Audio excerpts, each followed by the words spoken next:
With adults abandoning owner karting and iRacing boasting hundreds of thousands of accounts, it's time to ask, what's happening here? Karting, once the go-to motorsport for people wanting to get on track, now finds itself up against sim racing, which is quietly capturing the energies of aspiring racers worldwide. It's undeniable that sim racing, with modern force feedback wheels and hyper-advanced physics models, isn't just a companion to karting anymore, it's replacing it. And karting, especially owner-driver karting, is losing the fight.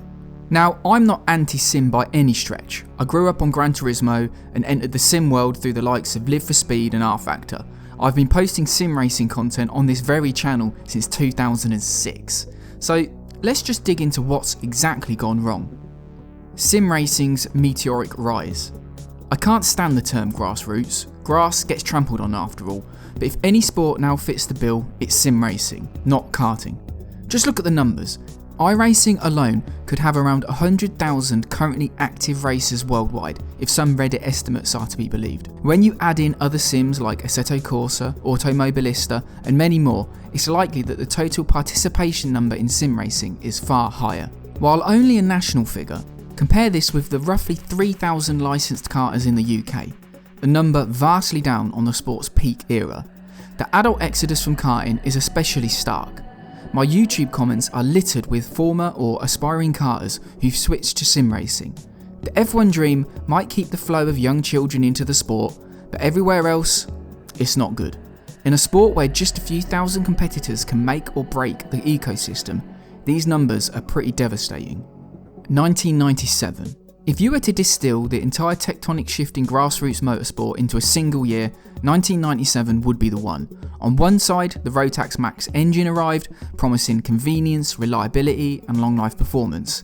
Less tinkering, fewer rebuilds and a standard experience. It was a solution to the so-called problem of 100cc karting, where half the fun actually came from mastering these engines in the first place. On the other side, Microsoft's Sidewinder force feedback wheel and Logitech's Wingman Formula Force brought a revolutionary new feature to sim racing games: the sensation of driving via force feedback. The virtual motorsport world now felt tangible. Both innovations were hailed as progress, but progress is rarely without trade-offs. The Rotax Max transformed karting into a more predictable, standardised product, removing much of the hands-on ingenuity that once made it such an adventure. Meanwhile, force feedback wheels didn't just enhance racing games, they created a competitor to karting by offering the thrills of motorsport without the apparent hassle of maintenance, transport or costly parts. By making itself more convenient, karting unintentionally entered a comparison with a rival it couldn't outgun. An admission. While I often discuss the peculiar alchemic properties of old school karting that made it more attractive despite possessing qualities associated with motorsport exclusivity, it also benefited by being the only real viable option. If you wanted to go racing back in the 80s, karting was essentially your sole choice. Fortuitously, karting just happened to be brilliant. The karts were small and light, unlike the behemoths we have today. In the modern era, however, if you're interested in racing, what's your first move? It's evident that most people will engage with sim racing. It's the natural progression of interest. Once upon a time, karting would have been the first and only choice, but that's no longer the case. Approaching karting in a world devoid of alternatives, the costs were what they were, the lowest available for motorsport competition at the time. Now, well, the framing has shifted dramatically. What was once the most accessible option no longer holds that title. Conversations now centre around sim racing as the base. Competing against an unbeatable opponent and alienating karting's core demographic. As karting abandoned the alchemic qualities that made it special, it unknowingly and unintentionally adopted a language that highlighted its own shortcomings. Features were now bugs. Perception is everything. If you tell people bump starting is a hassle, they'll think it's a hassle. But if you prime them and tell them that it feels empowering to start your own kart without having to worry about batteries and all the associated complexity, well, they might believe you. Well, I hope they would anyway. What karting did was distance itself from ingenuity, something sim racing can't replicate. It's karting's unique strength. The magic of the sport was in its inefficiency, its unreliability. In the 1980s, you'd pick up a second-hand kart, tweak it yourself, and if you managed to get it running for a few laps at Rye House first time out, you would be ecstatic, because expectations weren't driven by perfection, they were driven by the thrill of overcoming obstacles. When we expect less, every small win becomes a massive dopamine hit. I offer you a game where you always win, it becomes a bit boring. But if the odds are against you, every victory feels sweeter. Karting in its raw form was like that.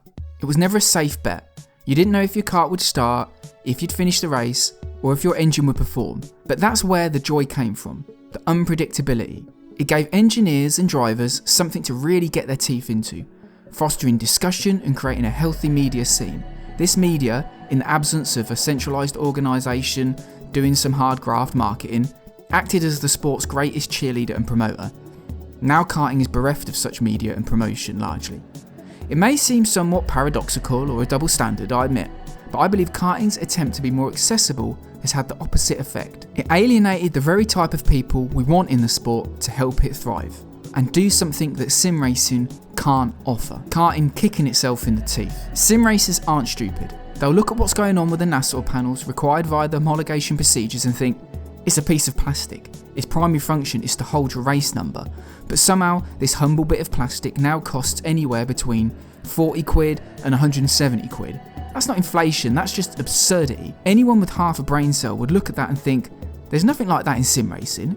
Either way, you're paying more, but you're not actually getting more from karting. There's no ingenuity or adventure here where a single person might gain an advantage through being smart, as was the case with Kart Republic's developments at the World Championship. These Nassau panels are just pure cost for no tangible or even intangible benefit.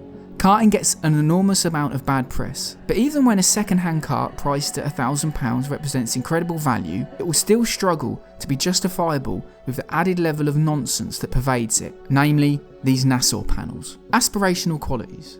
Sim racing allows drivers to engage with aspirational categories like GT3. Karting, in this comparison, appears to be a niche pursuit primarily for children, not particularly aspirational. That's certainly the strong perception. This sentiment was reflected by Motorsport Games CEO when speaking to Traction GG on YouTube. He referenced karting's lack of aspirational qualities when he said, I find karting for the vast majority of people less aspirational because you can go and do it in the real world. It's attainable, rather than, drive a Veyron around a Swiss mountain road. In a strange way, karting's real-world accessibility is also a detriment, making this one very hard puzzle to solve. Progression. With its license and safety rating system, iRacing provides users with a feeling of progression. This is Psychology 101 and how all games try to get players addicted. While not for everybody, it certainly works for a large proportion of simmers. Karting also once worked like this, technically and sporting. If you were new to karting in the UK, you'd start in 100 Britain. If you got good, you might be forced into 100 Britain Super if it was an option, or 100 National, and finally 100 Super National. While these systems have fluctuated in nature throughout karting's history as rules and nomenclature change, there was a tangible progression. Now, there isn't really. The plethora of single-make products has taken the power away from the governing bodies who used to have the ability to enforce such systems. Now, it's very much pay to play. There are exceptions somewhat, but generally this is now the rule.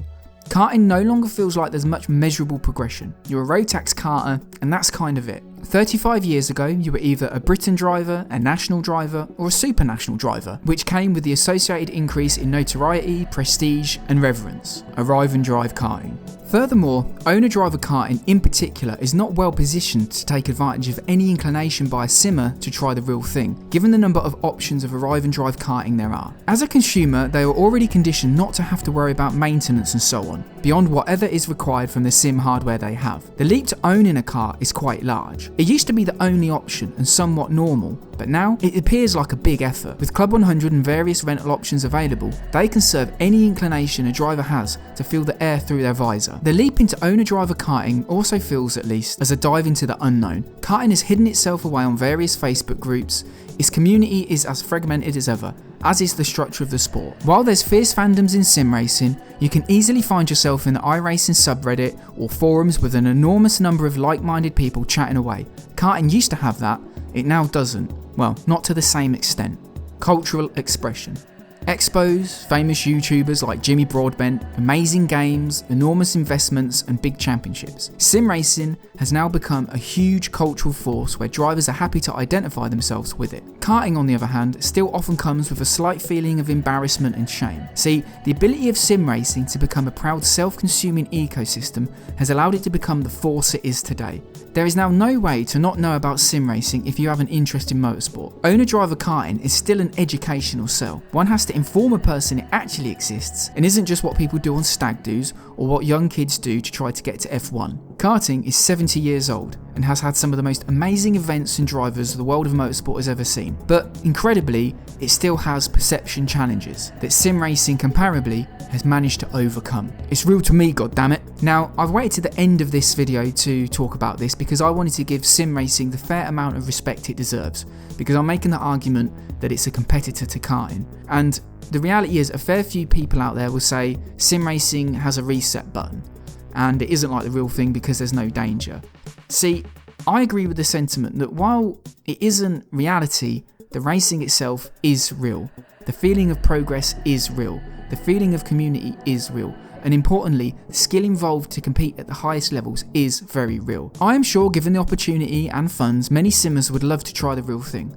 But I wanted to state here that the chasm between real racing and sim racing is far less wide than some would have you believe. Conclusion. The rise of sim racing represents a paradigm shift in motorsport engagement. It offers unprecedented accessibility and variety. We must consider its long-term implications for motorsports like karting. There's no central driving force behind the sport of karting, few cheerleaders, and a skeleton media now. How karting adapts is yet to be seen. I suspect, however, that it will try to adapt to be more fair and accessible and further entrench its growing problems up against the ever-evolving and improving sim racing landscape. Maybe the solution is simple. Let's just be a little bit more adventurous and promote the things that sim racing can't offer.